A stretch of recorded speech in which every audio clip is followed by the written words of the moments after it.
कहां तक हुआ था? अच्छा, गरीबी पर रहे थे ना? कहां तक हुआ था? अच्छा, लकड़ा वाला। चलिए दोस्तों, बैठ जाइए बैठ जाइए।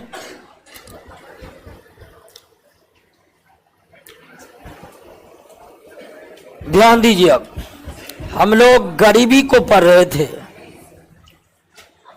और गरीबी को समझने के लिए दो अवधारणाएं प्रचलित है, दो कॉन्सेप्ट प्रचलित है। एक सापेक्षिक गरीबी का और दूसरा निरपेक्ष गरीबी का। सापेक्षिक गरीबी विकसित देशों में चलता है और निरपेक्ष गरीबी की बात विकासशील या फिर अर्ध विकसित देशों में चलता है।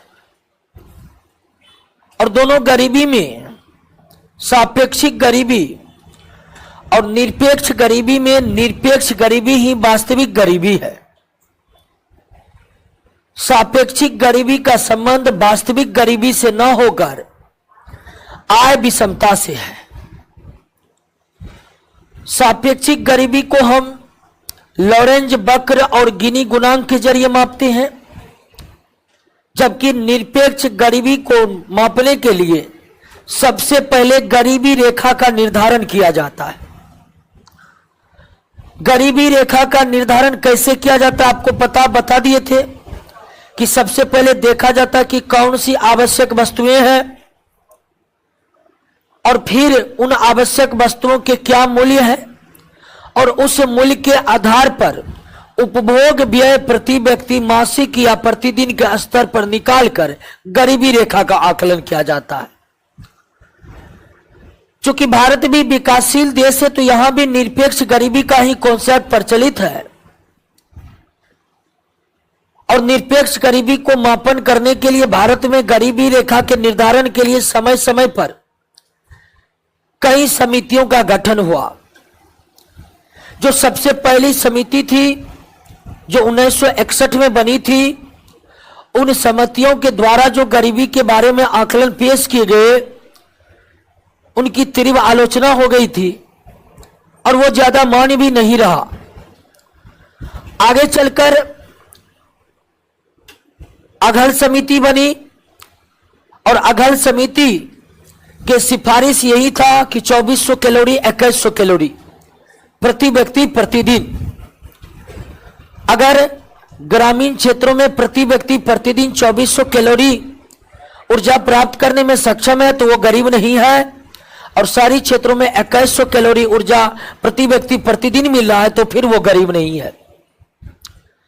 और अघल समिति की जो ये सिफारिश थी कैलोरी वाला, इसको भोजन ऊर्जा प्रणाली कहते हैं। क्या कहते हैं? और अघल समिति का जो ये मापन था ये लंबे समय तक योजना आयोग ने एक्सेप्ट किया। आगे चलकर गरीबी रेखा निर्धारण के लिए जो समिति बनी उसका नाम था लकड़ा वाला समिति।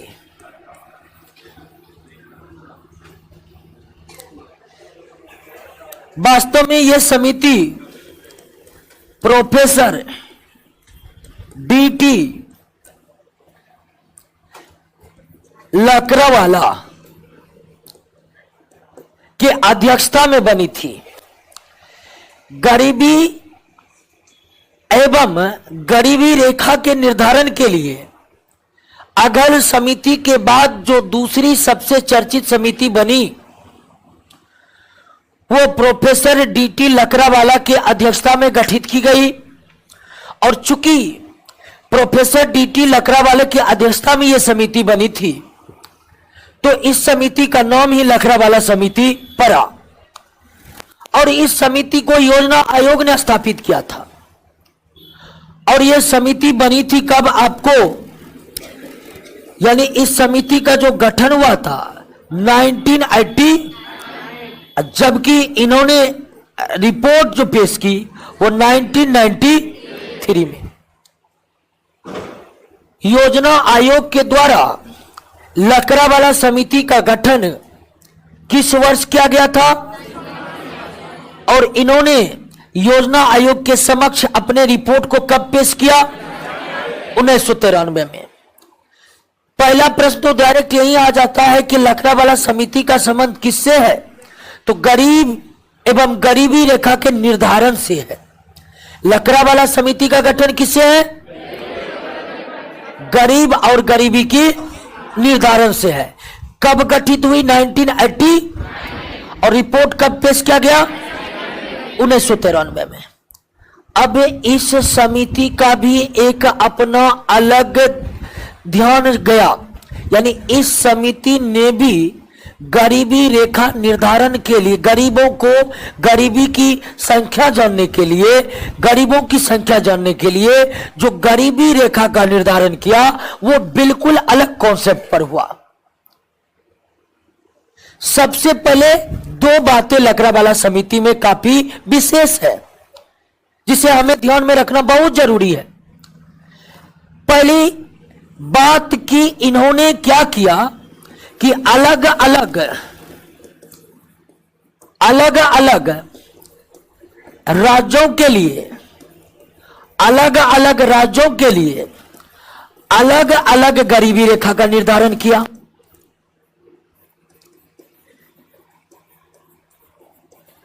गरीबी रेखा का निर्धारण किया और दूसरी विशेषता यह थी कि इन्होंने गरीबी रेखा निर्धारण के लिए उपभोक्ता मूल्य सूचकांक का सहारा लिया। उपभोक्ता मूल्य सूचकांक को आधार बनाया। उपभोक्ता मूल्य सूचकांक को क्या बनाया? आधार बनाया। उपभोक्ता मूल्य सूचकांक, थोक मूल्य सूचकांक सब बताए थे ना आपको मुद्रास्फीति वाले चैप्टर में। तो ये जो प्रोफेसर डीटी लकड़ावाला के अध्यक्षता में जो गरीबी निर्धारण के लिए या गरीबी रेखा निर्धारण के लिए जो समिति बनी, उस समिति का दो तरीका जो था, यानी कि दो अवधारणाएं जो थी बिल्कुल अलग थी। लकड़ावाला समिति ने सबसे पहले यह माना कि सभी राज्यों में गरीबी की जो स्थिति है वो एक समान नहीं। इससे पहले डॉक्टर वाई के अघल समिति ने जो 2400 कैलोरी 2100 कैलोरी का जो गरीबी रेखा निर्धारण के लिए मापन बनाया था वो अखिल भारतीय स्तर पर था। वो क्या था? अखिल भारतीय स्तर पर। लेकिन ये लकड़ावाला समिति ने अखिल भारतीय स्तर पर कोई एक गरीबी रेखा का निर्धारण नहीं किया, बल्कि इन्होंने माना कि प्रत्येक राज्य में गरीबी की स्थिति, गरीबों की संख्या, मूल्य की, वस्तु के मूल्य की स्थिति अलग अलग है। लकड़ावाला का मानना था कि हर राज्य की अपनी एक विशेष पहचान है, वहां की भोजन की एक अलग पहचान है, वहां की रहन सहन की भी एक अलग पहचान है भिन्न भिन्न राज्यों में। उदाहरण के लिए हम उत्तर भारत में रहते हैं, हम दक्षिण भारत में जाते हैं, बहुत कुछ अलग हो जाता है। वेशभूषा तो अलग है ही, खान पान भी अलग हो जाते हैं। तो लकड़ावाला समिति ने इस ओर ध्यान आकृष्ट कराया योजना आयोग का कि अखिल भारतीय स्तर पर जो गरीबी रेखा का निर्धारण हो रहा है वह पर्याप्त नहीं है। लकड़ावाला समिति का यह मानना था कि प्रत्येक राज्यों की अपनी एक विशेष पहचान है, इसलिए वहां पर गरीबी की स्थितियां एक समान बिल्कुल नहीं हो सकती है। तो इस समिति ने अलग अलग राज्यों के लिए उपभोक्ता मूल्य सूचकांक को आधार बनाकर अलग अलग गरीबी रेखा बना दिया। और जिस समय इन्होंने रिपोर्ट पेश किया 1993 में, उस समय इन्होंने 18 गरीबी रेखा का निर्धारण किया था। कितना? 18 गरीबी रेखा का निर्धारण। तो लकड़ावाला समिति में बस हम ये बात जानना चाहिए कि लकड़ावाला समिति का मानना था कि प्रत्येक राज्यों में गरीबी की स्थिति और संख्या भिन्न है। प्रत्येक राज्यों की अपनी एक विशेष पहचान है। प्रत्येक राज्यों की सामाजिक संरचना में थोड़ा बहुत अंतर है, जिसके कारण एक गरीबी रेखा से पूरे भारत में गरीबी की स्थिति एवं गरीबों की संख्या का सही पता लगाना संभव नहीं है। तो इन्होंने प्रत्येक राज्य के लिए अलग अलग गरीबी रेखा को बना दिया। अब अलग अलग राज्य के लिए कौन सी गरीबी रेखा, मतलब गरीबी रेखा कैसे बना, इसको हमें नहीं जानना है। अब पूछेगा भी नहीं आपसे, क्योंकि अब इन समिति के रिपोर्ट बहुत पुराना हो चुका है और मान्य नहीं है। इसलिए लकड़ावाला समिति के संबंध में हमें दो बात याद रखना है कि इन्होंने प्रत्येक राज्य के लिए अलग अलग गरीबी रेखा का निर्धारण किया, अखिल भारतीय स्तर पर कोई एक गरीबी रेखा का निर्धारण नहीं किया। दूसरी बात कि इन्होंने गरीबी रेखा का जो निर्धारण किया उसके लिए इन्होंने किसकी सहायता ली? उपभोक्ता मूल्य सूचकांक की सहायता ली। किसके लिए? इससे पहले जो अघल समिति बनी थी 5वीं पंचवर्षीय योजना के दौरान, उन्होंने न तो अलग अलग राज्यों के लिए अलग अलग गरीबी रेखा की सिफारिश की और न ही वो उपभोक्ता मूल्य सूचकांक को सहायता लिए थे। क्लियर है? बात समझ गए? लकड़ावाला समिति में कोई दिक्कत नहीं ना है। कितने बात याद रखना है? हर 9वीं पंचवर्षीय योजना में इसके सिफारिश को मान लिया गया। 5वीं पंचवर्षीय योजना के दौरान अघल समिति बना। अघल समिति के सिफारिशों को योजना आयोग ने 5वीं पंचवर्षीय योजना में लागू किया, 6ठी में लागू किया, 7वीं में लागू किया, 8वीं में लागू किया। लेकिन 9वीं पंचवर्षीय योजना में योजना आयोग ने गरीबी निर्धारण के लिए किसके सिफारिश को मान लिया? डीटी लकड़ावाला समिति के सुझाव को। यानी अघल समिति ने जो 2400 और 2100 कैलोरी का कॉन्सेप्ट दिया था, वो कॉन्सेप्ट को योजना आयोग ने 5वीं, 6ठी, 7वीं, 8वीं पंचवर्षीय योजना में अप्लाई करके गरीबों की संख्या जाना और उसी अनुरूप अपने योजनाओं का क्रियान्वयन किया। लेकिन जब 1993 में प्रोफेसर डीटी लकड़ावाला ने अपनी सिफारिश पेश की गरीबी के संबंध में, तो 9वीं पंचवर्षीय योजना में इसके सिफारिश को माना गया और लागू किया गया गरीबों की संख्या जानने के लिए योजना आयोग के द्वारा। क्लियर हो गया? बात समझ गए? कोई दिक्कत नहीं ना? तो सबसे पहले समझ लेते हैं। प्रश्न ये आ सकता है कि प्रोफेसर डीटी लकड़ावाला या लकड़ावाला समिति का संबंध किससे है? गरीबी रेखा के निर्धारण से या भारत में गरीबी की स्थिति का पता लगाने से। सर्वप्रथम अलग अलग राज्यों के लिए अलग अलग गरीबी रेखा का निर्धारण किस समिति के द्वारा किया गया? लकड़ावाला समिति। या सबसे पहले नहीं, केवल एकमात्र यही समिति है जो अलग अलग राज्यों के लिए अलग अलग गरीबी रेखा का निर्धारण किया और कोई समिति ने ऐसा नहीं किया। तो गरीबी रेखा के संबंध में अलग अलग राज्यों के लिए अलग अलग दृष्टिकोण देने वाले समिति कौन थी? लकड़ावाला समिति का गठन किसके द्वारा किया गया था? योजना आयोग के द्वारा। किसके द्वारा? योजना आयोग के द्वारा। लकड़ावाला समिति का गठन किसके द्वारा, किस वर्ष की गई थी? और इस समिति ने अपना रिपोर्ट कब पेश किया? 1993 में। किस समिति ने सबसे पहले गरीबी रेखा निर्धारण के लिए उपभोक्ता मूल्य सूचकांक की सहायता ली? किसने? तो दो प्रश्न काफी इंपोर्टेंट इसके संबंध में पूछे जा सकते हैं कि किस समिति ने अलग अलग राज्यों के लिए अलग अलग गरीबी रेखा का निर्धारण किया? तो वो कौन था? किस समिति ने सबसे पहले गरीबी रेखा निर्धारण के लिए उपभोक्ता मूल्य सूचकांक की सहायता ली? क्लियर? अब आ जाइए जो सबसे चर्चित समिति है,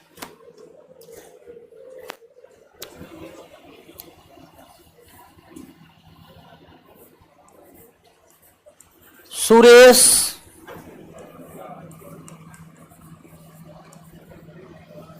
तेंदुलकर समिति। काफी चर्चित समिति है और इस समिति का भी गठन योजना आयोग के द्वारा किया गया था। सुरेश तेंदुलकर समिति का भी गठन किसके द्वारा किया गया था? योजना आयोग के द्वारा किया गया था। और इसका गठन 2005 में किया गया, जबकि इन्होंने रिपोर्ट पेश की वर्ष 2009 में। गरीबी रेखा निर्धारण के लिए नहीं, गरीबी रेखा नहीं, योजना आयोग ने जो तेंदुलकर समिति का गठन वर्ष 2005 में किया, तो इस समिति का गठन योजना आयोग ने न तो गरीबों की संख्या जानने के लिए किया था और न ही गरीबी रेखा निर्धारण करने के लिए किया था, बल्कि सुरेश तेंदुलकर समिति का गठन इसलिए किया था योजना आयोग ने, ताकि यह पता लगे कि भारत में गरीबों की संख्या घट रही है कि नहीं रही है, क्योंकि गरीबी हटाने का प्रयास 5वीं पंचवर्षीय योजना से ही जोर शोर से चला था। इसलिए सरकार ये जानने की कोशिश कर रही थी कि इतने जो विकासात्मक योजना चलाए जा रहे हैं, तो क्या इसका फायदा हो रहा है या नहीं हो रहा है। अर्थात भारत में गरीबों की संख्या घट रही है या नहीं घट रही है, इसी बात का पता लगाने के लिए गठित किया गया था। क्या? सुरेश तेंदुलकर।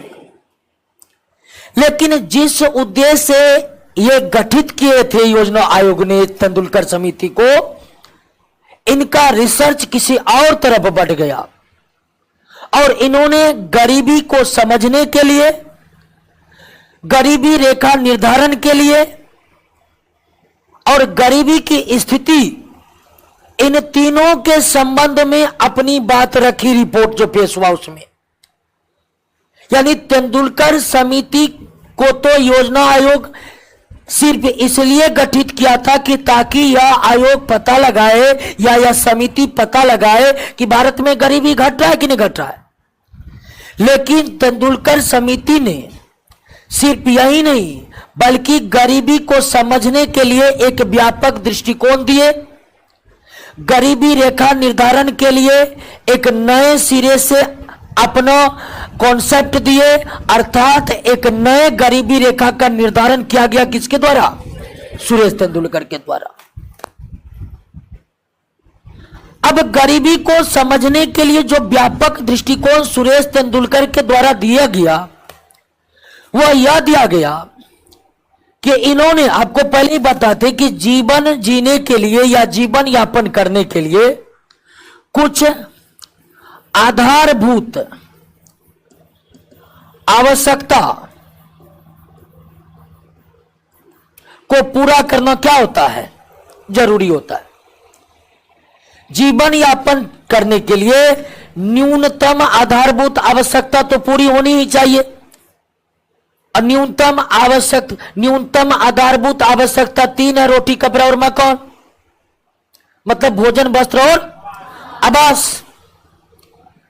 और पहले गरीबी रेखा का निर्धारण इसी 3 चीजों के उपलब्धता के आधार पर होता था। लेकिन सुरेश तेंदुलकर समिति ने न्यूनतम आवश्यक वस्तुओं में नए नए चीजों का क्या किया? समावेश किया। नए नए चीजों का क्या किया? समावेश किया। और नए नए चीजों का आधारभूत आवश्यकता में इन्होंने क्या समावेश किया? सबसे पहले किसका? शिक्षा का, दूसरा स्वास्थ्य का,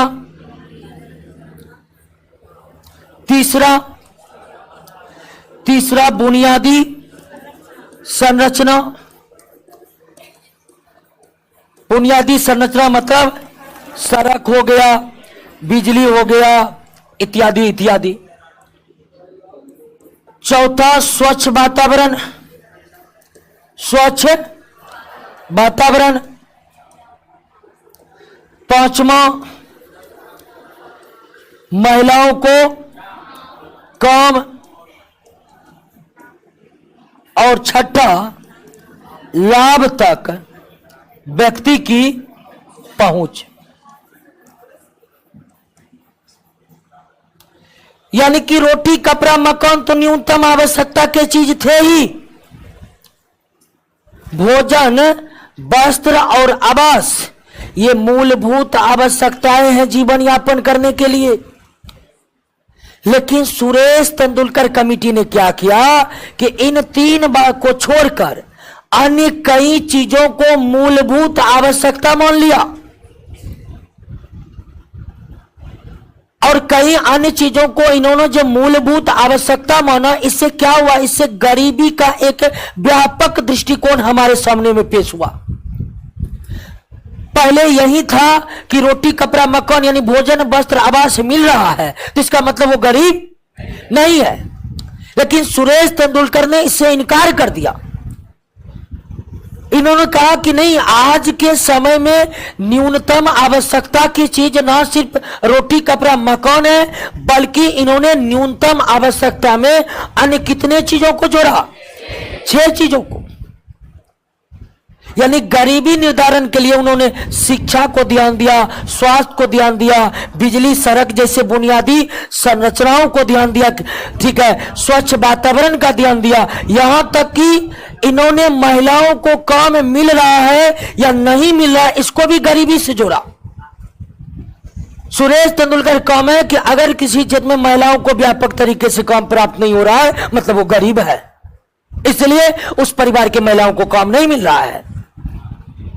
यहां तक कि लाभ तक व्यक्ति की पहुंच, अर्थात कोई व्यक्ति अगर रोजगार करना चाह रहा है खुद का, तो कितना वो सक्षम है या करने के लिए, उसको भी गरीबी से जोड़ा।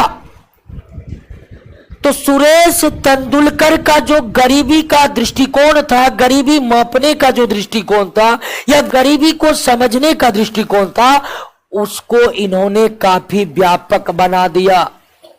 व्यापक इन अर्थों में बना दिया कि पहले सिर्फ भोजन वस्त्र और आवास को काउंटिंग करके गरीब और गरीब नहीं को माप लिया जाता था। लेकिन तेंदुलकर कहा कि नहीं, ये रोटी कपड़ा मकान से काम नहीं चलेगा। अगर किसी को शिक्षा और अच्छे स्वास्थ्य नहीं मिल रहा है वो गरीब है, अगर उन्हें बुनियादी संरचना उपलब्ध नहीं है तो भी गरीब है, अगर वहां के समाज में महिलाओं को काम और लोग लाभ तक आसानी से नहीं पहुंच रहे तो भी वह क्या है? गरीब। तो गरीबी मापने के लिए या गरीबों के संबंध में बुनियादी आवश्यकता में वृद्धि करने वाली पहली समिति कौन बन गई? न्यूनतम आवश्यकता के वस्तु में इजाफा करने वाले पहली समिति कौन बन गई?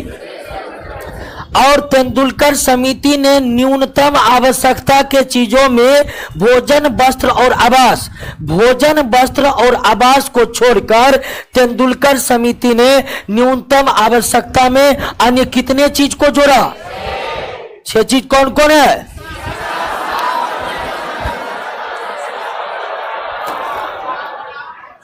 क्लियर है? नोट में स्वच्छ वातावरण के बाद कोमा दे दीजिए, नहीं तो लगता है स्वच्छ वातावरण महिलाओं का काम एक के है। ठीक है, आपको लगेगा स्वच्छ वातावरण में महिलाओं को काम, तो स्वच्छ वातावरण के बाद क्या डाल दीजिए? कोमा डाल दीजिए।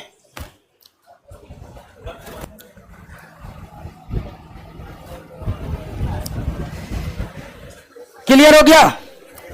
अब इतने चीजों के आधार पर सुरेश तेंदुलकर ने गरीबी रेखा का निर्धारण किया और तेंदुलकर का जो गरीबी रेखा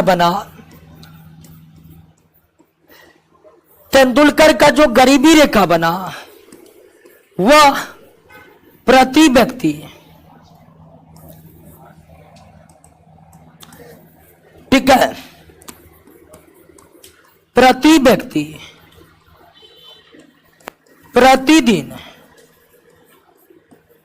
उपभोग व्यय के आधार पर, प्रति व्यक्ति प्रतिदिन उपभोग व्यय के आधार पर, और डाटा हम ले रहे हैं 2010-11 का, तो प्रति व्यक्ति प्रतिदिन ग्रामीण क्षेत्रों में कितना रुपया? 27 रुपया, और शहरी क्षेत्रों में कितना रुपया? 33 रुपया। और इसको अगर मासिक में बदलिएगा तो ये कितना हो जाता है? 816, और ये कितना हो जाता है? 1000। तो सुरेश तेंदुलकर ने बुनियादी आवश्यकता, भोजन, वस्त्र और आवास के अलावे 6 अन्य चीजों को जोड़कर गरीबी रेखा का निर्धारण किया। और गरीबी रेखा का निर्धारण जो तेंदुलकर के द्वारा प्रति व्यक्ति प्रतिदिन के उपभोग व्यय के आधार पर ग्रामीण क्षेत्रों में कितना और शहरी क्षेत्रों में, और अगर इसको प्रति व्यक्ति मासिक उपभोग करिएगा, प्रति व्यक्ति मासिक उपभोग में, तो ग्रामीण क्षेत्रों में और शहरी क्षेत्रों में, और यह कब का डाटा अब आपको बता रहे हैं, यानी सुरेश तेंदुलकर के अनुसार वर्ष 2010-11 में, वर्ष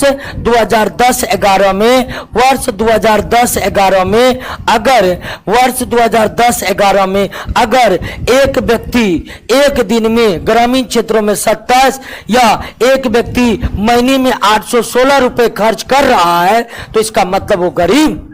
शहरी क्षेत्र में ये डाटा है। और ये कब के मूल्य पर आधारित है? हाँ, ध्यान रखिएगा कि जिस तरह प्रोफेसर डीटी लकड़ावाला ने गरीबी रेखा निर्धारण के लिए उपभोक्ता मूल्य सूचकांक का इस्तेमाल किया, उस सूचकांक का इस्तेमाल तेंदुलकर भी किए हैं, लेकिन तेंदुलकर ने लकड़ावाला की तरह अलग अलग राज्यों के अलग अलग गरीबी रेखा का निर्धारण, बल्कि अखिल भारतीय स्तर पर एक गरीबी रेखा का निर्धारण किया। हालांकि ग्रामीण क्षेत्रों के लिए अलग है और शहरी क्षेत्रों के लिए वास्तव में यह अलग नहीं है, बल्कि उपभोक्ता मूल्य सूचकांक ग्रामीण क्षेत्रों में कुछ आवश्यकताएं क्या होती है? कम होती है। कुछ आवश्यकताएं कम होती है, शहरी क्षेत्र में कुछ आवश्यकताएं क्या हो जाती है? बढ़ जाती है। तो इसलिए यहां पर ज्यादा है। नहीं तो अगर आप बात करिए तो एक ही गरीबी रेखा है। क्लियर है? समझ गए? तेंदुलकर समिति समझे। तेंदुलकर समिति को योजना आयोग ने इसलिए गठित किया था कि ताकि ये जान सके कि भारत में गरीबी घट रही है या नहीं घट रही। लेकिन तेंदुलकर समिति ने इससे आगे चलकर काफी व्यापक काम किए। वे एक गरीबी रेखा का भी निर्धारण किए। तेंदुलकर समिति का गठन 2005 में हुआ था, जबकि रिपोर्ट पेश किया इन्होंने 2009 में। तेंदुलकर समिति का सबसे खास बात यह रही कि इस समिति ने न्यूनतम आवश्यकता की चीज जो पहले भोजन, वस्त्र और आवास तक सीमित था, उसमें 6 और चीजों को जोड़ दिया। और 6 और चीज कौन कौन है पता चल गया ना? तो वर्तमान में बुनियादी आवश्यकता बढ़कर 639 हो चुका है। वर्तमान में अगर बुनियादी आवश्यकता को देखिए तो तेंदुलकर ने 6 जोड़ा है, 3 तो पहले से चला रहा है, तो 6 3 9 बुनियादी आवश्यकता होगी, यानी ये व्यक्ति के लिए जरूरी है ही है। और 6 अन्य बुनियादी आवश्यकताओं को जोड़ करके इन्होंने गरीबी रेखा का निर्धारण किया। और इन्होंने गरीबी रेखा के निर्धारण के लिए लकड़ावाला समिति की तरह उपभोक्ता मूल्य सूचकांक का ही निर्धारण किया। और अगर 2010-11 के उपभोक्ता मूल्य सूचकांक को आधार बनाए वर्ष 2010-11 के उपभोक्ता मूल्य सूचकांक को आधार बनाए तो तेंदुलकर समिति के अनुसार ग्रामीण क्षेत्रों में प्रति व्यक्ति प्रतिदिन 27 रुपया और शहरी क्षेत्रों में प्रति व्यक्ति प्रतिदिन 33 रुपया बैठता है। यानी ग्रामीण क्षेत्रों में प्रति व्यक्ति प्रतिदिन 27 खर्च हो रहा तो वो गरीब नहीं है, और उससे कम खर्च हो रहा तो वो गरीब है। और अगर तेंदुलकर को प्रति व्यक्ति प्रतिदिन के उपभोग व्यय को मासिक में चेंज करे तो मासिक में ये कितना हो जाएगा, 816 हो जाएगा, और ये सीधा दोनों में 30 से गुना कर दीजिए और लगभग मान पेश कर दीजिए। क्लियर। और तेंदुलकर के अनुसार 2010-11 में ग्रामीण क्षेत्र में गरीबी कितना परसेंट था, 25.7%, और शहरी क्षेत्रों में 13.7%। अब भारत में गरीबी था 21.9%। क्लियर हो गया। अगर सुरेश तेंदुलकर के गरीबी रेखा को देखें तो वर्ष 2011-12 में ग्रामीण क्षेत्र में कितना परसेंट लोग गरीब था, शहरी क्षेत्र में कितना परसेंट गरीब था। और अगर दोनों को मिला दे अखिल भारतीय स्तर पर गरीबों को देखें तो कितना था। यानी कि तेंदुलकर के हम कॉन्सेप्ट को मान ले तो वर्ष वर्ष 2010-11 में भारत में 21.9% लोग क्या थे, गरीब थे। अगर इसको ग्रामीण शहरी में बांटे तो ग्रामीण में कितना, शहरी में कितना। और अंततः सुरेश तेंदुलकर ने यही निष्कर्ष दिया कि भारत में गरीबों की संख्या क्या हो रही है, घट रही है। भारत में गरीबों की संख्या क्या हो रही है, घट रही है। यही निष्कर्ष पर अंततः सुरेश तेंदुलकर पहुंच गए। क्लियर है बात, समझ गए। पर ये तेंदुलकर को एक बार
क्लियर हो गया दोस्तों। तो लकड़ावाला समिति की क्या खासियत थी कि अलग अलग राज्यों के लिए अलग अलग गरीबी रेखा, ये एक बड़ी खासियत लकड़ावाला समिति की। सुरेश तेंदुलकर समिति की ये खासियत कि इन्होंने बुनियादी आवश्यकताएं को क्या कर दिया, बढ़ा दिया। ये बड़ी विशेषता थी। आइए अगली जो समिति है वो रंगराजन समिति है।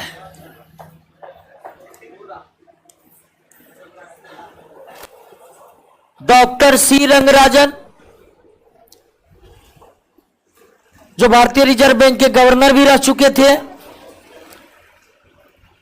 डॉक्टर सी रंगराजन जो भारतीय रिजर्व बैंक के गवर्नर भी रह चुके हैं, इनकी अध्यक्षता में योजना आयोग के द्वारा ही इस समिति का गठन वर्ष 2012 में किया गया।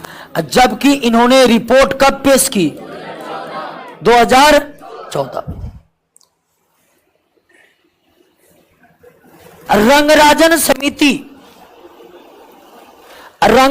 समिति वर्ष 2012 में गठित हुई थी और वर्ष 2014 में गठित हुई थी, और इसके गठन का कारण यह था कि सुरेश तेंदुलकर ने गरीबी को समझने के लिए एक व्यापक सुरेश तेंदुलकर ने गरीबी को समझने के लिए एक व्यापक दृष्टिकोण तो दिया था, लेकिन उसका जो 27 और 33 वाला गरीबी रेखा था उस पर बहुत बड़ी बहस छिड़ गई। संसद में बहस चलने लगा कि तेंदुलकर सभी 27 रुपया जो रोज का खर्चा लाए थे, तो इसमें आपका हो जाता है कि नहीं हो जाता, ये पूछा। यानी तेंदुलकर समिति का जो गरीबी रेखा का निर्धारण हुआ था प्रति व्यक्ति प्रतिदिन के हिसाब से 27 और 30 रुपया, तो इसकी काफी ज्यादा आलोचना होने लगी। और उस समय तो बिहार के सबसे बड़े नेता लालू प्रसाद यादव जी थे, कहा कि इतना में तो बिहार के लोग को खानी भी नहीं होगा। ठीक है, यानी कि बहुत तीव्र आलोचना हो गई तेंदुलकर का।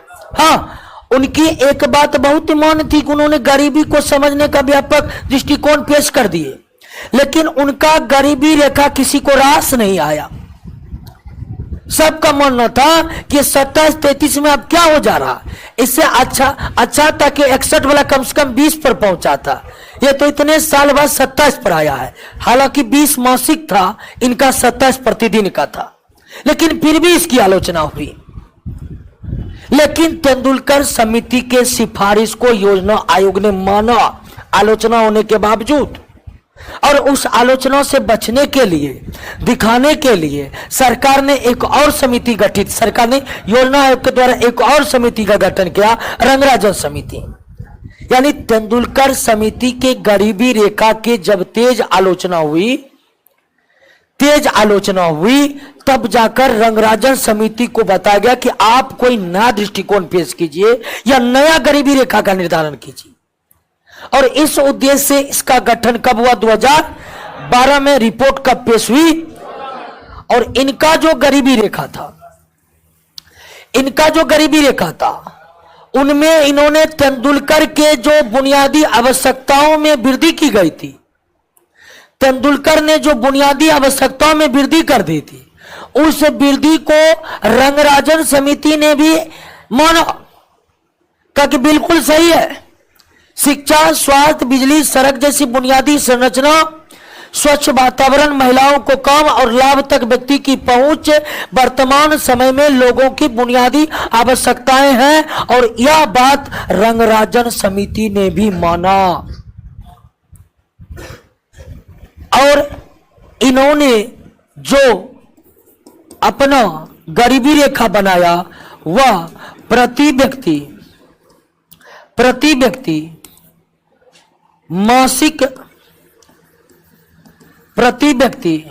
मासिक उपभोग व्यय को अगर देखे तो ग्रामीण क्षेत्रों के लिए इन्होंने बनाया था 972 रुपया, और शहरी क्षेत्रों के लिए 1400, और यह भी उपभोक्ता मूल्य सूचकांक के आधार पर बनाए। और वर्ष 2010-11 के ही प्रचलित मूल्य के आधार पर रंगराजन भी गरीबी रेखा को बनाया। यानी कि सुरेश तेंदुलकर का जो प्रति व्यक्ति मासिक उपभोग व्यय ग्रामीण क्षेत्रों में 816 था, उसको रंगराजन ने बढ़ा के कितना कर दिया, और शहरी क्षेत्रों में तेंदुलकर का जो 1000 था उसको बढ़ाकर क्या कर दिया, 1407 कर दिया। यानी गरीबी रेखा निर्धारण में रंगराजन ने तेंदुलकर के बुनियादी आवश्यकताओं में किए जाने वाले वृद्धि से सहमत हुए। बस उसने अपने अध्ययन में 2010-11 के ही प्रचलित मूल्यों को सहायता लेकर के प्रति व्यक्ति मासिक उपभोग व्यय को 816 से बढ़ाकर 972 कर दिया और 1000 से बढ़ाकर 1407 कर दिया। यानी गरीबी रेखा में प्रति व्यक्ति मासिक उपभोग व्यय को क्या कर दिया, बढ़ा दिया। लेकिन फिर भी रंगराजन के द्वारा जो गरीबी रेखा का निर्धारण हुआ उसके तुलना में रंगराजन ने कहा कि भारत में गरीबी घट नहीं रही है, विरोधाभास हो गया। यानी तेंदुलकर समिति को माने तो ग्रामीण क्षेत्रों में 2010-11 में ग्रामीण क्षेत्रों में कितना % गरीबी थी, 25.7। शहरी क्षेत्रों में 13.7। लेकिन रंगराजन की तुलना में गरीबी बहुत ज्यादा हो गई। तो रंगराजन और तेंदुलकर में कुछ विरोधाभास बन गए। तेंदुलकर ने माना कि गरीबी घट रही है और गरीबी की प्रतिशत उन्होंने बताया, लेकिन रंगराजन ने नए गरीबी रेखा को बनाकर कहा कि नहीं, गरीबी घटी को है, गरीबी जस का तस है। और तेंदुलकर जो बता रहे हैं कि गरीबी इतना है नहीं, इससे ज्यादा है। यानी कि अगर दोनों कमिटी को हम ध्यान दें, तेंदुलकर कमेटी और रंगराजन कमेटी, तो रंगराजन कमेटी की सिफारिश को माने तो भारत में गरीबी काफी ज्यादा है, जबकि तेंदुलकर कमेटी को माने तो भारत में गरीबी रंगराजन की तुलना में कम है। हालांकि रंगराजन समिति की जब रिपोर्ट पेश हुई वर्ष 2014 में, तो उस समय भारत में नई सरकार की गठन हो गई। यानी कि उस समय जो यूपीए या कांग्रेस की सरकार थी उनकी सत्ता चली गई और वर्ष 2014 में भारत में नई सत्ता आई एनडीए की, और उन्होंने रंगराजन सिफारिश को ज्यादा कुछ माने। रंगराजन समिति की रिपोर्ट पर कोई विशेष ध्यान नहीं दिया। सरकार बदल गई, योजना आयोग बंद हो गया और रंगराजन की सारा रिपोर्ट में जो सिफारिश थी वो ठंडे बस्ते में चला गया। क्लियर हो गया? समझ गए बात को? यानी रंगराजन समिति के सिफारिश को सरकार ने कोई ध्यान दिया ही, क्योंकि जिस समय इन्होंने रिपोर्ट पेश किया सरकार ही क्या हो गई, बदल गई। और नई सरकार जो बनी वो कहा ये रंगराजन सबको हम नहीं मानेंगे, हम अपना समिति बनाएंगे और फिर से गरीबी को मापेंगे। और नई सरकार ने बाद में कह दिया ना तो गरीबी को मापेंगे ना किसी को पता चलेगा। ठीक है, जब से 2014 से एनडीए की सरकार बनी है गरीबी के आंकड़े सही पेश हो ही नहीं रहा है। गरीबी कितना % लोग गरीब है यह आंकड़ा ही नहीं पेश किया जाता है। लेकिन सरकार एक बार धरा गया भाषण देने में।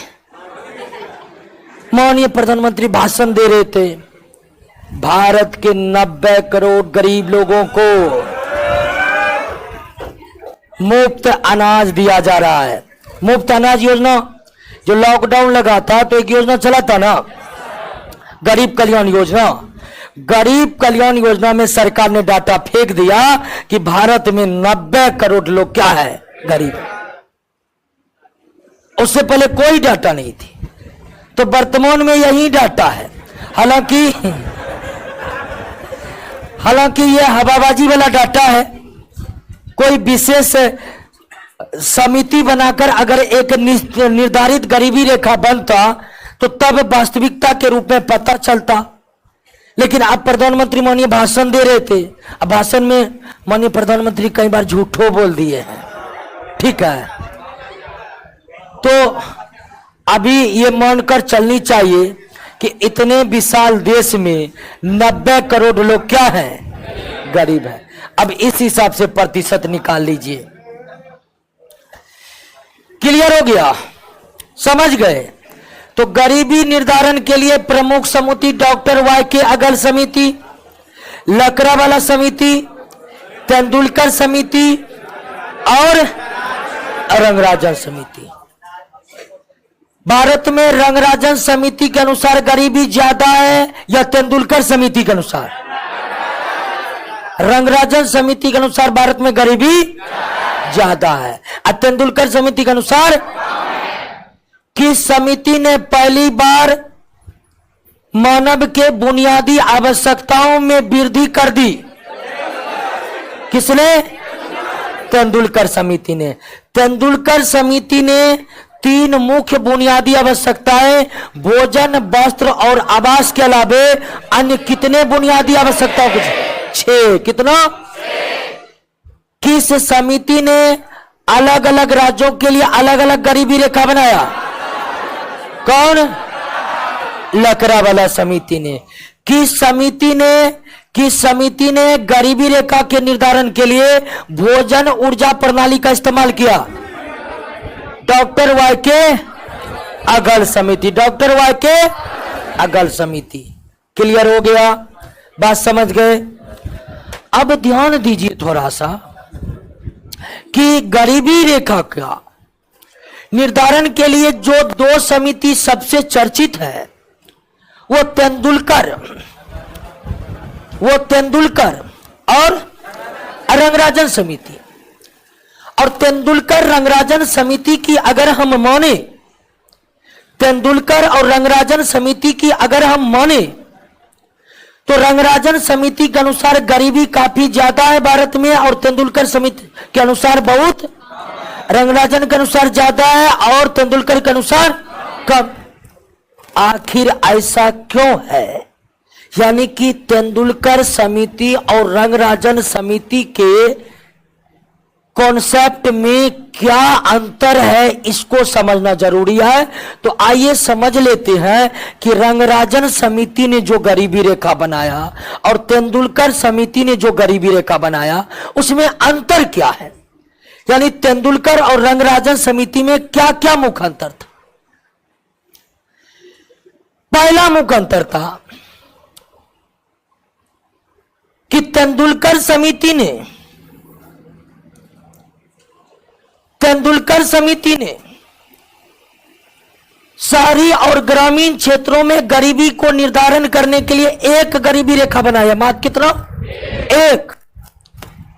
जबकि रंगराजन ने शहरी और गरीबी क्षेत्रों के गरीबी मापन के लिए कितना गरीबी रेखा बना? 2। पहला अंतर ये। अब कहिएगा कि तेंदुलकर के अनुसार भी तो 27 और 33 रुपया था, तो उपभोक्ता मूल्य सूचकांक में अंतर होने के कारण था। कुछ वस्तु गांव में सस्ते होते हैं, शहर में महंगे होते हैं। कुछ वस्तु की हम बात करें, नहीं तो बाकी तो कुछ वस्तु महंगे होते हैं। गांव में महंगा होगा, शहर में सस्ता होगा। ठीक है। अब कुछ वस्तु सस्ता होता है। सबसे तो पहली बार देखे, यहां पर जो कोल्ड ड्रिंक बिकता है, पीते हैं, एमआरपी से 2-3 रुपया ज्यादा लेता है। पटना की हम बात कर रहे हैं। कहीं भी कोल्ड ड्रिंक देखिए, पीजिए, एमआरपी से 2-3 रुपया ज्यादा ही लेता है। अब पूछिए ऐसा क्यों कर रहा है, तो सीधे कहेगा छोड़ दीजिए, मत पीजिए। ठीक है। तो अब तो पूछते ना, इस बार जब छठ में गांव में गए, एकदम एमआरपी पर ठंडा बिक रहा था। हम तो आश्चर्य करें। ठीक है।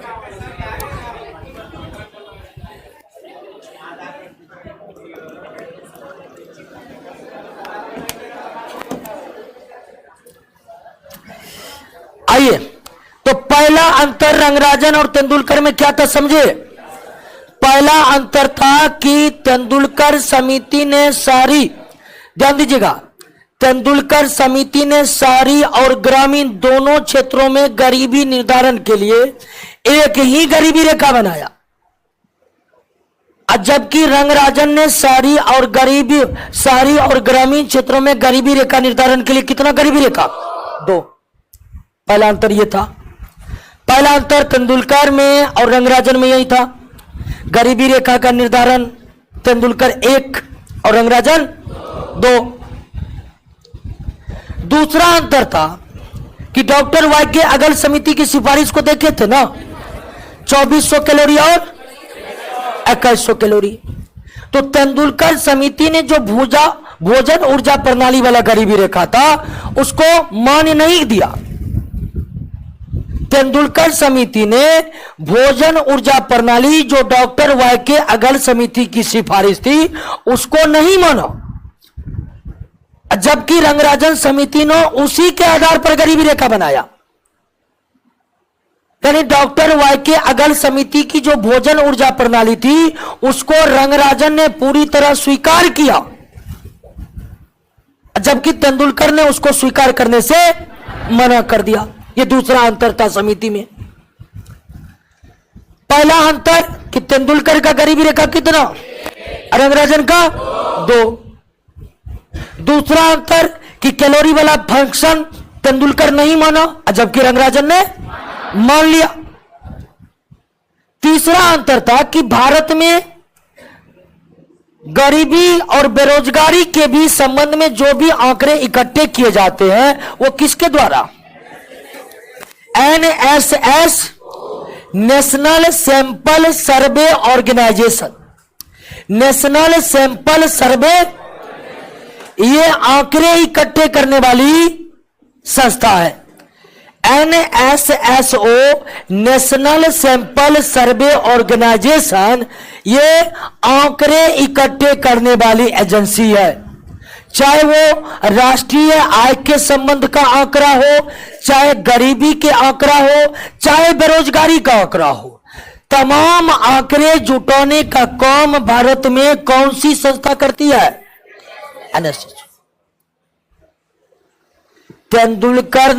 तेंदुलकर समिति ने NSSO के आंकड़ों को पूरी तरह से सही माना, लेकिन रंगराजन समिति ने कहा कि NSSO के आंकड़े सही नहीं है, इनके आंकड़े भ्रामक है, और रंगराजन ने इस संस्था ने जो आंकड़े जुटाए थे उसको मानने से क्या कर दिया, इनकार कर दिया। तीसरा अंतर दोनों में यह था। समझ लेना अंतर, ध्यान दीजिए।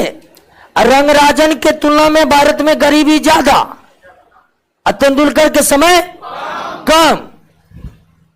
शायद इसीलिए लगता है 2014 में नरेंद्र मोदी सरकार ने इसके रिपोर्ट पर कोई ध्यान नहीं दिया, क्योंकि ये और पगला रहा है, गरीबी बढ़ाइए रहा है। क्योंकि रंगराजन की सबसे बहुत गरीबी बढ़ गया था तेंदुलकर की तुलना में। तो 3 अंतर समझे ना, तेंदुलकर का गरीबी रेखा 1, रंगराजन का 2। कैलोरी वाला सिद्धांत तेंदुलकर ने नहीं माना, रंगराजन ने। NSSO के जो आंकड़े थे उनको तेंदुलकर ने माना, रंगराजन ने। और इस तरह से अगर हम पहले ही बता दिए कि रंगराजन की तुलना में भारत में गरीबी ज्यादा है, तो रंगराजन के हिसाब से देखें तो तेंदुलकर के तुलना में ग्रामीण क्षेत्रों में 19% ज्यादा।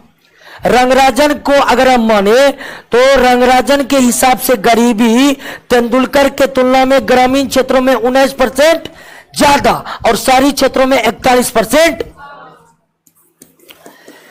ग्रामीण क्षेत्रों में कितना परसेंट ज्यादा, 19% ज्यादा, और शहरी क्षेत्रों में 41% ज्यादा। ठीक है, यानी कि तेंदुलकर ने ग्रामीण क्षेत्रों में जितना गरीबी बताया, रंगराजन के अनुसार उसमें कितनी की वृद्धि हो गई, 19% की। तेंदुलकर ने शहरी क्षेत्रों में जितनी गरीबी को बताया उसके तुलना में वृद्धि हो गई, रंगराजन के गरीबी में कितनी % वृद्धि हो गई, इतना का अंतर आ गया। यानी कि अगर 2011-12 वर्ष 2010-11 के मूल्यों को अगर हम जाने तो तेंदुलकर, ठीक है,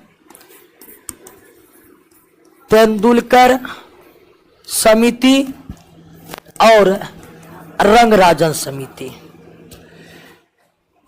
तेंदुलकर समिति के अनुसार ग्रामीण क्षेत्र में गरीबी 25.7%, और अगर रंगराजन को माने तो रंगराजन समिति में गरीबी 30.9%। तेंदुलकर समिति के सिद्धांत के अनुसार वर्ष 2010-11 के मूल्यों के आधार पर शहरी में गरीबी 13.7%, 13.7%। और रंगराजन को अगर देखें तो वर्ष 2010-11 में शहरी क्षेत्र में गरीबी कितना पॉइंट है, हाँ 26.4। अगर अखिल भारतीय स्तर पर भारत में गरीबी देखे, अखिल भारतीय स्तर पर अगर भारत में गरीबी देखे तो ये कितना होता है? 21 और रंगराजन के अनुसार 29.5%। देख रहे हैं कितना का अंतर है। ये डाटा कब का है? उसके बाद डाटा ही नहीं पेश हुआ है, ठीक है।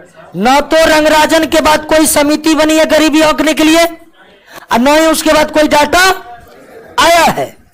वर्तमान समय में गरीबी का डाटा वर्ष 2010-11 के अनुसार ही है, क्योंकि रंगराजन के बाद एक कमेटी बनी है, उस पर हम आएंगे। लेकिन वो कोई रिपोर्ट पेश करने से वो रिपोर्ट कोई पेश ही नहीं किया। तो देख रहे हैं ना, तेंदुलकर के अनुसार, रंगराजन के अनुसार, तेंदुलकर के अनुसार वर्ष 2010-11 में ग्रामीण क्षेत्रों में गरीबी 25.7, रंगराजन के अनुसार 30.9। तेंदुलकर के अनुसार वर्ष 2010-11 में शहरी क्षेत्र में गरीबी 13.7, शहरी क्षेत्रों में रंगराजन के अनुसार 26. दोनों को मिला दीजिए तो पूरे भारत में तेंदुलकर के अनुसार गरीबी 21.9 और रंगराजन के अनुसार 29. आखिर इतने अंतर क्यों हुए, जबकि बुनियादी आवश्यकताओं को जो वृद्धि की थी तेंदुलकर ने, उसको रंगराजन भी माना। फिर भी इतने वृद्धि क्यों हुई? तो इसके 3 कारण कि तेंदुलकर एक गरीबी रेखा और ये 2 गरीबी रेखा बनाए। इन्होंने वाक्य अगल समिति की कैलोरी वाले सिद्धांत को नहीं माना और इन्होंने मान लिया। इन्होंने एनएसएसओ को आंकड़े को माना, इन्होंने एनएसओ को आंकड़े को, इसलिए रंगराजन के में गरीबों की संख्या में काफी क्या हो गई? वृद्धि हो गई। क्लियर है बात? समझ गए? कोई दिक्कत नहीं ना? तो गरीबी रेखा के संबंध में जो भी समिति बनी क्लियर हो गया है। अब आइए दोस्तों, एनएसओ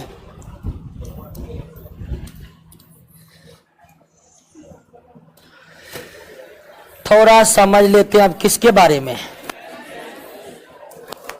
तेंदुलकर और रंगराजन में क्या क्या अंतर है उसको पढ़िए तो एक बार फिर से।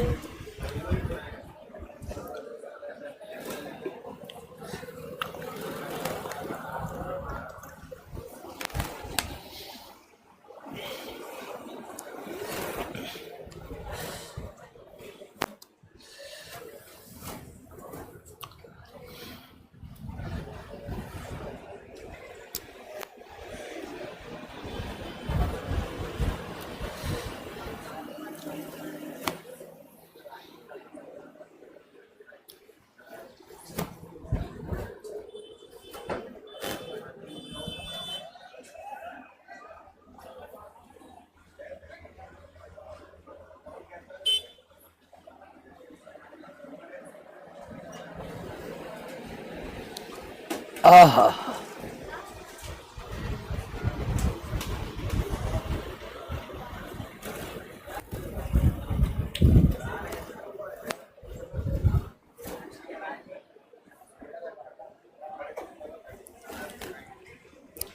कहिए कोई दिक्कत? अब ध्यान दीजिए कि भारत में आंकड़े जो इकट्ठा होती है, जैसे अभी हम पढ़ाए थे कि उपभोग व्यय के आधार पर गरीबी रेखा का निर्धारण होता है निरपेक्ष गरीबी को मापने के लिए। तो उपभोग व्यय कौन कितना खर्च कर रहा है, यह जानने के लिए आंकड़े इकट्ठा न करना पड़ेगा। तेंदुलकर के अनुसार 816 और 1000 प्रति व्यक्ति मासिक उपभोग व्यय जो था, या रंगराजन के अनुसार 972 1407 रुपए जो प्रति व्यक्ति प्रति मासिक उपभोग व्यय था। तो कौन इतना खर्च कर रहा है और कौन उतना खर्च नहीं कर रहा है, इस बात की जानकारी तब मिलेगी जब आंकड़े इकट्ठे किए जाएंगे। आंकड़े किससे इकट्ठे किए जाएंगे? तो भारत के नागरिकों से इकट्ठे किए जाएंगे। बिना आंकड़े इकट्ठे किए क्या यह पता लग जाएगा कौन कितना खर्च कर रहा है? तो गरीबों की संख्या जानने के लिए आयोग ने तो सिर्फ गरीबी रेखा का निर्धारण किया, लेकिन उस गरीबी रेखा निर्धारण करके गरीबों की संख्या तब जाना जाएगा जब भारत के नागरिकों के आंकड़े इकट्ठे होंगे। और आंकड़े इकट्ठे करने का काम किसके द्वारा किया जाता है? एनएसएसओ के द्वारा। इसका मुख्यालय नई दिल्ली में स्थित है। NSSO national sample survey organisation. और यह जो संगठन है, ऑर्गेनाइजेशन है, यह राष्ट्रीय आय को मापने के लिए जो आंकड़े जरूरी है उसको भी इकट्ठा करती है, गरीबी को जानने के लिए जो आंकड़े जरूरी है उसको भी इकट्ठा करती है, बेरोजगारी को जानने के लिए जो आंकड़े चाहिए वो भी इकट्ठा करती है। अर्थात राष्ट्रीय आय, गरीबी, बेरोजगारी के संबंध में समस्त आंकड़े इकट्ठे करने का कार्य कौन करता है? एनएसएसओ करता है, नेशनल सैंपल सर्वे ऑर्गेनाइजेशन करता है। नेशनल सैंपल सर्वे ऑर्गेनाइजेशन की स्थापना कब की गई थी? 1958 में की गई थी, वित्त मंत्रालय के अधीन की गई थी। तब इसका नाम क्या था? एनएसएस था, नेशनल सैंपल सर्वे। तो एनएसएसओ की स्थापना सबसे पहले एनएसएस के रूप में 1958 में हुआ था।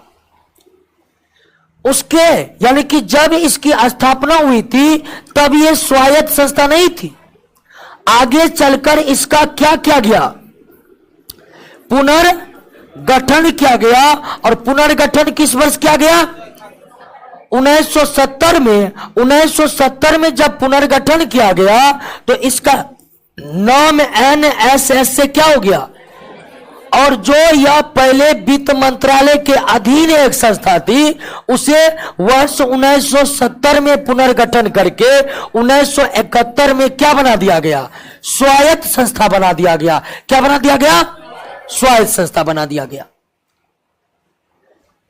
तो आंकड़े, चाहे वो गरीबी के आंकड़े हो, चाहे बेरोजगारी के आंकड़े हो, चाहे राष्ट्रीय आय निकालने के आंकड़े हो, ये समस्त आंकड़े कौन इकट्ठा करती है?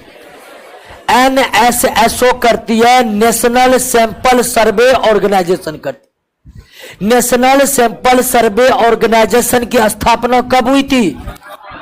लेकिन 1958 में जो इसकी स्थापना हुई थी वित्त मंत्रालय के अधीन एक ऑफिस के रूप में हुई थी और तब उसका नाम सिर्फ एनएसएस था, यानी नेशनल सैंपल सर्वे था। आगे चलकर भारत सरकार ने 1970 में इसको पुनर्गठित करके 1971 में इसे स्वायत्त संस्था का दर्जा दे दिया गया और इसका नाम एनएसएस से क्या हो गया? हालांकि जब एनडीए की सरकार बनी तो इन्होंने घोषणा किया कि राष्ट्रीय आय को मापने वाली संस्था सेंट्रल स्टैटिस्टिकल ऑर्गेनाइजेशन और नेशनल सैंपल सर्वे ऑर्गेनाइजेशन को मिलाकर नेशनल स्टैटिस्टिकल ऑफिस बनाया जाएगा। ठीक है। वर्ष 2019 में एक निर्णय भारत सरकार ने यह लिए कि राष्ट्रीय आय को मापने वाली संस्था सेंट्रल स्टैटिस्टिकल ऑर्गेनाइजेशन और आंकड़े इकट्ठे करने वाली संस्था नेशनल सैंपल सर्वे ऑर्गेनाइजेशन को मिलाकर एक नई संस्था क्या बनाया जाएगा? नेशनल स्टैटिस्टिकल ऑफिस बनाया जाएगा। लेकिन यह काम अभी तक हुआ नहीं है। वैसे ये सरकार जब से आई कुछ ना कुछ को मिला रहा है। ठीक है, बैंक को मिलाया, फिर अब कह रहा कि इस दोनों को मिलाएंगे, तो मिलाने का काम सरकार शुरू कर रहा है। लेकिन अभी इसका जो मिलन है प्रभावी नहीं हुआ है। लेकिन सरकार का पूरा जोर है कि अब इस स्वायत्त संस्था, आंकड़े इकट्ठे करने वाली जो स्वायत्त संस्था है, इसको इसको मिला दिया जाएगा या इसको मर्ज कर दिया जाएगा किसमें, और नया नाम क्या हो जाएगा, नेशनल स्टैटिस्टिकल ऑफिस। क्लियर हो गया, कोई दिक्कत नहीं। अब गरीबी के संबंध में, गरीबी के संबंध में जो भी आंकड़े हैं वो किसके द्वारा इकट्ठा किए जा रहे हैं, वर्तमान में भी किसके द्वारा इकट्ठा किए जा रहे हैं, NSSO के द्वारा इकट्ठा किए जा रहे हैं, नेशनल सैंपल सर्वे ऑर्गेनाइजेशन के द्वारा इकट्ठा किया जा रहा है। अब गरीबी वाला जो आंकड़े है, गरीबी मापने के जो आंकड़े हैं या गरीबों की संख्या जानने के लिए जो आंकड़े इकट्ठा करती है NSSO, या आंकड़े कितने तरीके से इकट्ठा करती है, 3 तरीके से। पहला है URP, दूसरा है MRP और तीसरा है MMRP।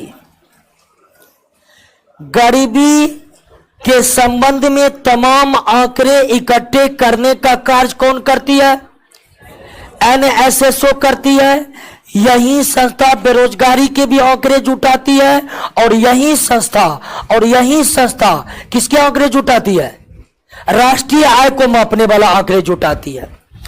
तो NSSO गरीबी के जो आंकड़े जुटाती है, गरीबी के आंकड़े NSSO कितने तरीके से जुटाती है, 3 तरीके से। हालांकि URP वाला तरीका अब बंद हो चुका है, अब या तो MRP या फिर URP का मतलब है uniform reference period, mix reference period, modified mix reference period. URP में क्या दिया जाता है, तो इसमें देखा जाता है कि पिछले 30 दिन में व्यक्ति विभिन्न चीजों पर कितना खर्च किया है। जब गरीबी के संबंध में आंकड़े इस हिसाब से जुटाया जाए कि कोई व्यक्ति पिछले 30 दिनों में कितना खर्चा किया है, तो यह विधि क्या कहलाता है, URP कहलाता। अब कहिएगा पिछले 30 दिनों में कितना खर्चा किया है, यह आंकड़े कैसे जुटा लेता है, तो सबसे नहीं। जैसे NSSO का टीम एक गांव गया, वो गांव में एक आदमी को पकड़ा, अब पूछ लिया बताइए तो 1 महीना में क्या सब खरीदे हैं। अब कहिएगा उसको पूरा याद करके, याद नहीं, स्मृति के आधार पर ही पूछ लिया। अब एक आदमी से पूछ लिया कि हाँ ये खर्चा, तो उस आधार पर ये अपने अनुमानों के आधार पर लगा लेते, हाँ पूरा गांव में इसी अनुसार खर्चा हो रहा है। यानी कि प्रत्येक व्यक्ति से आंकड़े नहीं जुटाए जाते, और प्रत्येक व्यक्ति से आंकड़े जुटाना संभव है नहीं। जनगणना होता है तो प्रत्येक व्यक्ति से आंकड़े जुटाता है, बहुत पैसा खर्च होता है और कितना समय लगता है। तो यह जो आंकड़े जुटाता है तो प्रत्येक व्यक्ति से नहीं जुटाता है, एक पॉइंट से आंकड़े जुटा लिया, अनुमान के आधार पर अंदाजा लगा लिया। तो उपभोग व्यय के जो आंकड़े हैं या गरीबी मापने के जो आंकड़े हैं, गरीबी का मापन उपभोग व्यय के आधार पर ही होता है। तो उपभोग व्यय या गरीबी मापने का जो पहला तरीका, आंकड़े इकट्ठे करने का पहला तरीका है URP, यूनिफॉर्म रेफरेंस पीरियड। इसमें इस आधार पर आंकड़े जुटाए जाते हैं कि एक व्यक्ति पिछले 30 दिनों में भिन्न भिन्न वस्तुओं पर कितने खर्च किए हैं। हालांकि अब इसका इस्तेमाल नहीं होता है। वर्ष 93-94 वित्त वर्ष 93-94 से पहले URP का यूज NSSO करता था, लेकिन अब नहीं करता। अब किसका करता है, MRP यानी कि मॉडिफाइड रिफरेंस पीरियड। MRP यानी कि मॉडिफाइड रिफरेंस पीरियड में क्या देखा जाता है कि व्यक्ति 365 दिन में वस्त्र, जूता, चप्पल, टिकाऊ सामान, शिक्षा और स्वास्थ्य,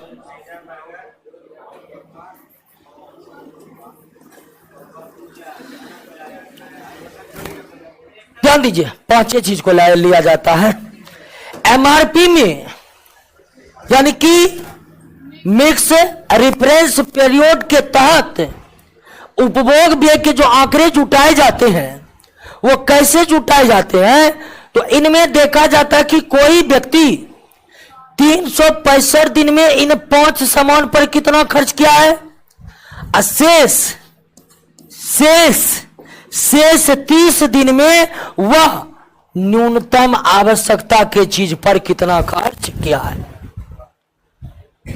मॉडिफाइड रेफरेंस पीरियड के तहत नेशनल सैंपल सर्वे ऑर्गेनाइजेशन जो आंकड़े इकट्ठा करती है उपभोग व्यय का,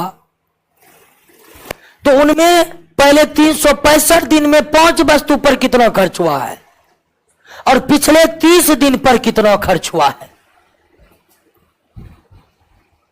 अब वर्तमान समय में किसके आधार पर आंकड़े इकट्ठा होते हैं, एमआरपी। और एमआरपी में 7 दिन वाला है प्रोसेस, और किस वाला प्रोसेस, 30 दिन। एमएमआरपी के तहत जो उपभोग व्यय के आंकड़े इकट्ठा होती है उसमें देखा जाता है कि कोई व्यक्ति पिछले 7 दिन में प्रमुख वस्तु जैसे मीट, मछली, शराब, गांजा, भांग, ठीक है, नशीला कोई भी व्यक्ति पिछले 7 दिन पर मीट, मछली या अच्छे खान पान पर कितना खर्च किया। अब फिर देखा जाता है कि पिछले 30 दिन में वो कितना खर्च किया। इस आधार पर उपभोग व्यय के आंकड़े जुटाए जाते हैं।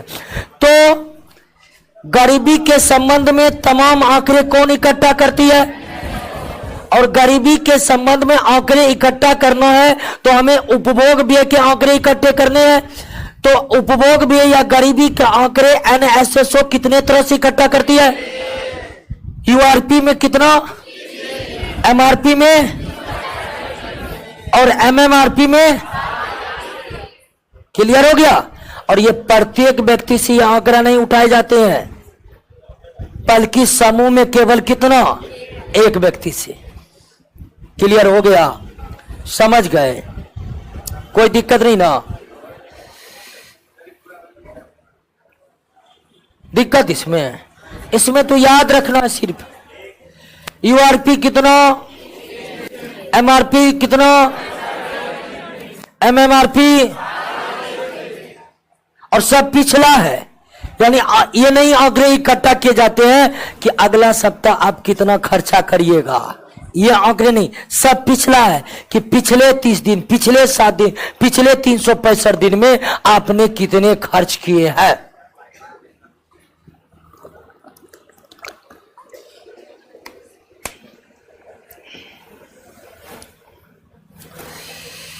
तो क्लियर हो गया। अब ध्यान दीजिए दोस्तों कि आपको हम बताएं कि रंगराजन समिति ने अपना रिपोर्ट कब पेश किया, वर्ष 2014 में। रंगराजन समिति ने अपना रिपोर्ट कब पेश किया, वर्ष 2014 में पेश किया। और वो समय भारत में सत्ता परिवर्तन का समय था जिसमें देश की सत्ता ही बदल गई। इसलिए रंगराजन के सिफारिश पर कोई ध्यान, और नई सरकार जो बनी उनका कहना था कि हम रंगराजन के सिफारिशों को नहीं मानेंगे, हम एक नई टीम गठित करेंगे गरीबी का आकलन करने के लिए। और 2014 में जो सरकार बनी उन्होंने सच में एक नई टीम गठित की, यानी गरीबी मापने के लिए एक नया समिति पुनः बना, और उसके अध्यक्ष अरविंद पनगडिया थे। यानी कि एनडीए सरकार ने गरीबी मापन के लिए 2015 में एक और समिति की गठित की, और वह समिति कौन थी, लेकिन अरविंद पनगडिया गरीबों पर अध्ययन करके अपने रिपोर्ट पेश करते उससे पहले उसको सरकार से अनबन हो गया, इसलिए उन्होंने कोई रिपोर्ट पेश, यानी कि अरविंद पनगडिया टास्क फोर्स जो भारत में गरीबी और गरीबों की संख्या जानने के लिए बनी थी, वह कोई विशेष नतीजे पर नहीं पहुंच पाया, क्योंकि समिति के जो अध्यक्ष थे, टास्क फोर्स के जो अध्यक्ष थे अरविंद पनगडिया, उनको सरकार से कुछ मतभेद हो गए और इसलिए उन्होंने अपना यानी कि जो उनके अध्यक्षता में जो गरीबी का मापन हो रहा था, उस पर कोई अंतिम रिपोर्ट पेश किए बिना उन्होंने सदस्यता को त्याग दिया और भारत को भी छोड़ दिया उन्होंने। लेकिन अरविंद पनगडिया टास्क फोर्स ने दो बातों पर ध्यान आकृष्ट कराया। कितने बातों पर? कि भारत की 40% जनसंख्या को गरीब मानकर चलिए। कितना? और दूसरा इन्होंने ये कहा अरविंद पनगडिया टास्क फोर्स कि भारत में गरीबी मापने के लिए 2 मंत्रालय को काम दीजिए। ग्रामीण क्षेत्रों में गरीबी मापने के लिए ग्रामीण विकास मंत्रालय को आगे करिए, और शहरी क्षेत्रों में गरीबी मापने के लिए शहरी विकास मंत्रालय को आगे करिए। यानी अरविंद पनगडिया टास्क फोर्स जो एनडीए सरकार के द्वारा वर्ष 2015 में गरीबी और गरीबों की संख्या मापने के लिए किया गया था, वह किसी विशेष नतीजे पर नहीं पहुंचा। उससे पहले ही अरविंद पनगडिया त्यागपत्र दे दिए, नीति आयोग से भी त्यागपत्र दे दिए। लेकिन उन्होंने सिर्फ 2 बातों पर ध्यान आकृष्ट कराया।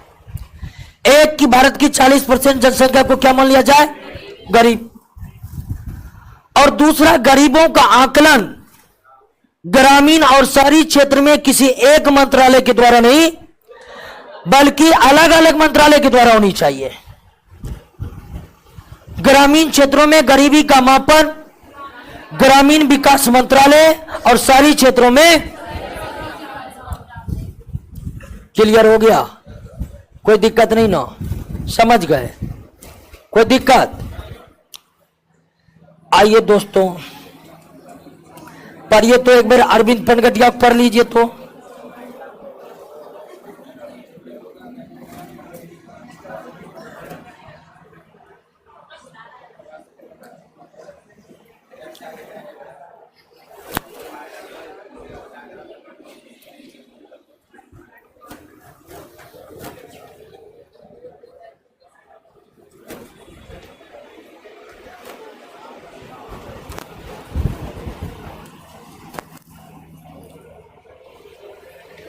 आइए दोस्तों, अब समझते हैं गरीबी का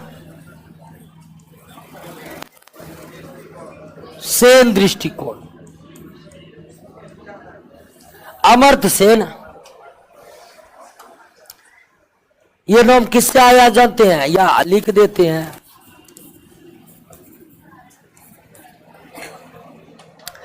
अमर्त्य सेन नाम से परिचित होंगे आप। अमर्त्य सेन नोबेल पुरस्कार प्राप्त अर्थशास्त्री है और इन्होंने एक रिपोर्ट पेश की थी जिसका नाम था पॉवर्टी, इनइक्वालिटी एंड अनएम्प्लॉयमेंट। और यह रिपोर्ट कब पेश हुई थी? 1973 में। तो अमर्त्य सेन जो भारत के ही या भारतीय मूल के हो गए हैं, अब ये भारतीय मूल के नोबेल पुरस्कार प्राप्त अर्थशास्त्री है। इन्होंने 1973 में एक रिपोर्ट पेश की थी और अमर्त्य सेन के द्वारा 1973 में जो रिपोर्ट पेश की गई थी, उस रिपोर्ट का शीर्षक क्या था? पॉवर्टी, इनइक्वालिटी और अनएम्प्लॉयमेंट। पॉवर्टी, इनइक्वालिटी और अनएम्प्लॉयमेंट, इसी शीर्षक से उन्होंने अपनी रिपोर्ट पेश की थी। और इस रिपोर्ट में अमर्त्य सेन ने गरीबी को समझने के लिए एक अलग दृष्टिकोण पेश किए जो इससे पहले ओझिल थे, अर्थात किसी को पता नहीं थे। इनका कहना क्या था? अब गरीबी के संबंध में एक अलग दृष्टिकोण अमर्त्य सेन का क्या था वो अब हम आपको बता देते हैं। लेकिन जो अलग दृष्टिकोण पेश हुए थे वह इनके एक लेख में हुए थे और उस लेख का प्रकाशन 1973 में, और उस लेख का शीर्षक क्या था दोस्तों? पॉवर्टी, इनइक्वालिटी और अनएम्प्लॉयमेंट। अब इसमें इन्होंने क्या बात बताया? इन्होंने कहा कि गरीबी का मापन, निरपेक्ष गरीबी का मापन क्या बनाकर होता है? गरीबी रेखा। अब गरीबी रेखा के नीचे जो भी लोग हैं वो क्या है? गरीब है। वर्तमान समय में निरपेक्ष गरीबी का मापन करने के लिए क्या बनाया जाता है? गरीबी रेखा। और गरीबी रेखा के जो व्यक्ति नीचे होते हैं सबको क्या मान लिया जाता है? यहीं पर अमर्त्य सेन का कहना है कि गरीबी रेखा से नीचे के सभी व्यक्ति, गरीबी रेखा के नीचे के सभी व्यक्ति सामान्य रूप से गरीब नहीं है। उदाहरण के लिए मान लीजिए तेंदुलकर को ही मान लीजिए, तो प्रति व्यक्ति प्रतिदिन ग्रामीण क्षेत्रों में कितना खर्च है? अब जो 26 खर्च कर रहा है वो भी क्या है? जो 20 खर्च कर रहा है वो भी क्या है? जो 10 खर्चा कर रहा है वो भी क्या है? गरीब है। जो 5 खर्चा कर रहा है वो क्या है? गरीब है। ये सारे के सारे को सरकार क्या मानेगा? गरीब है। गरीबी रेखा से नीचे सबको सरकार समान रूप से क्या मानती है? अमर्त्य सेन का कहना है कि गरीबी रेखा के नीचे जो सबको गरीब मानकर चल रहे हैं और उसी हिसाब से योजना चला रहे हैं, ऐसा करना सही नहीं है। वास्तविकता ये है कि गरीबी रेखा के नीचे पाए जाने वाले सभी समान रूप से गरीब नहीं है। सभी समान रूप से गरीब नहीं है। सभी समान रूप से गरीब नहीं है। बात को आप समझ रहे हैं ना? सभी समान रूप से गरीब नहीं है। और ये आप बात देख भी रहे हैं। अब यहां पर देखिए कि जो 26 रुपए कमा रहा है वो भी सरकार को क्या कहेगा? योजना का लाभ वो भी लेगा। जो 5 रुपए खर्च कर रहा है वो भी सरकार को क्या कहेगा? गरीब है। अब सरकार मानने के लिए तैयार नहीं होगा कि तुम बहुत गरीब है और तुम कम गरीब है। सरकार 2600 रुपया खर्च करने वाला को कह रहा है गरीब है जी, लीजिए बीपीएल, इंदिरा आवास, जितना चीज है सब लीजिए, इसको भी उसी तरह ट्रीट किया जाएगा और इसको भी उसी तरह ट्रीट किया जाएगा। अब गरीबी दूर करने के लिए सरकार जो योजना बनाएगी वो ज्यादा जरूरत किसको है? इसको बहुत कम जरूरत है। लेकिन सरकार सबको तो समान रूप से गरीबी मान रहा है, और सरकार सबको समान रूप से गरीब मान रहा है तो योजनाओं में लाभ भी सबको समान रूप से देगा। अगर सबको समान रूप से योजना में लाभ मिलेगा ये तो ठीक हो जाएगा, ये भी ठीक हो जाएगा, ये कभी ठीक हो पाएगा? अमर्त्य सेन का यही कहना है कि ये जो गरीबी रेखा बना लेते हैं और उसके नीचे सबको गरीब मान लेते हैं और उसे दूर करने के लिए योजना चला देते हैं, इससे कभी गरीबी खत्म होने वाली नहीं है। बल्कि हमें यह पता करनी चाहिए कि गरीबी रेखा के नीचे भिन्न भिन्न गरीब कैसे कैसे हैं और उस हिसाब से हमें योजना बनानी चाहिए। जैसे अगर गरीबी हमें दूर करना है तो सबसे पहला लाभ किसको मिलना चाहिए? उसके बाद और उसके सबसे अंत में। लेकिन सरकार अभी क्या करती है कि सबको गरीब है, सबको एक समान मिलती है।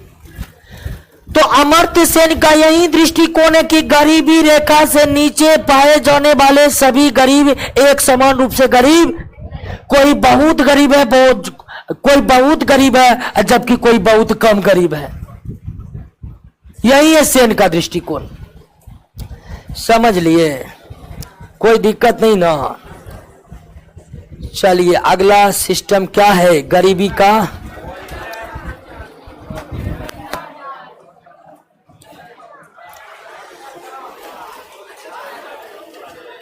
क्या हुआ? एक चीज गरीबी खत्म कर देंगे आज।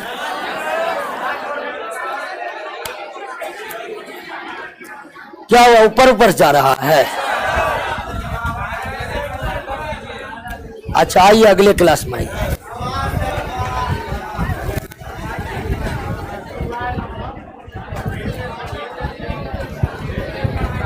ठीक है दोस्तों, मिलिए अगले क्लास में, कोई दिक्कत नहीं ना है। हाँ, रोशन कुमार, प्रदीप कुमार, अमन कुमार, कोई दिक्कत नहीं ना। ओके बंद कीजिए।